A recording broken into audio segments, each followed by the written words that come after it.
Principal, Monsieur le chef de la deuxième opposition. Monsieur le Président, le premier ministre, la semaine dernière, ici en Chambre, a admis qu'il y a des commissions scolaires qui coupent dans les services aux enfants qui ont des difficultés d'apprentissage.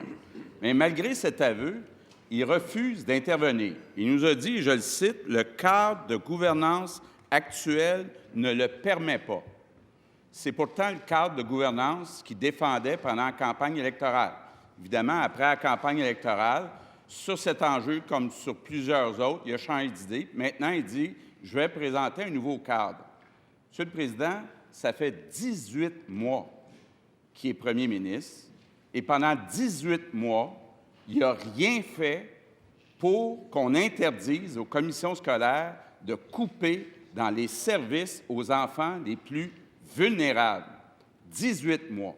Monsieur le Président, le résultat de ce manque de courage, c'est que le premier ministre a fait un choix. En refusant d'agir, il laisse tomber ces enfants qui ont besoin de ces services. Donc, j'ai une question précise pour lui ce matin. Est-ce qu'il peut nous donner la liste des commissions scolaires qui ont coupé des services aux enfants qui ont des difficultés d'apprentissage? Si lui ne veut pas agir, si lui est résigné, je connais beaucoup de parents, beaucoup d'enseignants qui vont se lever, qui vont défendre les enfants. Monsieur le Premier ministre. Monsieur le Président, on vient de voir pourquoi ce parti politique est à la recherche constante d'un thème. Ils ne sont pas capables de fixer leurs enjeux, ils ne sont pas capables de fixer leurs idées. Dans sa question, qui en passant était dénuée d'insultes presque jusqu'à la fin, mais malheureusement, il a glissé vers la fin de la question, dans sa question, il indique la véracité de ma réponse d'hier. Il rappelle qu'effectivement, il y a des commissions scolaires qui ne prennent pas les mêmes décisions, notamment sur les élèves en difficulté, dans le même cadre budgétaire, ce qui a été illustré par l'entrevue qu'il a lui-même citée. Je réponds à cela. Le cadre de gouvernance actuel nous limite quant à nos moyens d'agir, raison pour laquelle nous allons réformer le cadre de gouvernance pour nous permettre d'intervenir lorsque c'est nécessaire et surtout, il parle des parents, pour donner aux parents une véritable place dans la gouverne du système scolaire, à côté des enseignants, à côté des employés, à côté des directions d'établissement, M. le Président. Ça, c'est la direction qu'on va suivre.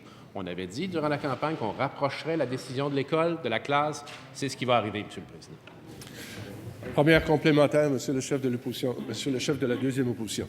Monsieur le Président, le premier ministre admet qu'il y a des commissions scolaires qui ont coupé dans les services aux enfants qui ont des difficultés d'apprentissage, mais il n'est pas capable de nous dire il y en a combien, quelles sont ces commissions scolaires. Le premier ministre là, nous a habitués à des beaux discours, mais les enfants qui ont des difficultés d'apprentissage, là, ça ne l'intéresse pas. Monsieur le Président, est-ce qu'il peut prendre ses responsabilités et demander à son ministre de l'Éducation qu'il dépose la liste des commissions scolaires qui ont des coupures? Monsieur le Président, pour qui se prend-il? Pour qui se prend-il pour dire que des gens de cette Assemblée ne se préoccupent pas d'enfants, ne se préoccupent pas d'enfants en difficulté, ne se préoccupent pas d'enfants handicapés, ne se préoccupent pas de l'éducation qui est l'avenir du Québec? Pour qui se prend-il, Monsieur le Président? Nous allons agir dans l'intérêt des enfants du Québec, dans l'intérêt du système d'éducation, dans l'intérêt de l'avenir du Québec, Monsieur le Président. Deuxième complémentaire, Monsieur le chef du deuxième groupe d'opposition. Monsieur le Président, le premier ministre baisse les bras. Le premier ministre est résigné. Ce qu'il doit comprendre, là, c'est que si lui, ça ne l'intéresse pas de savoir quelles commissions scolaires ont coupé, les parents veulent le savoir si dans la commission scolaire où est leur enfant, s'il y a eu des coupures dans les services aux enfants qui ont des difficultés d'apprentissage. Les parents ont le droit de savoir est-ce qu'ils s'engagent, oui ou non, à déposer la liste des commissions scolaires qui ont coupé. Monsieur le Premier ministre. Monsieur le Président, c'est un débat qui mène à nulle part, comme d'habitude avec la deuxième opposition.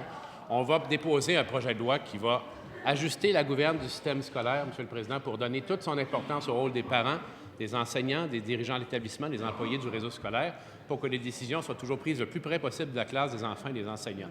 S'il veut aider vraiment, si c'est sincère, Monsieur le Président, ce qu'il nous dit, il va soutenir le projet de loi puis il va le faire adopter rapidement. Très bien.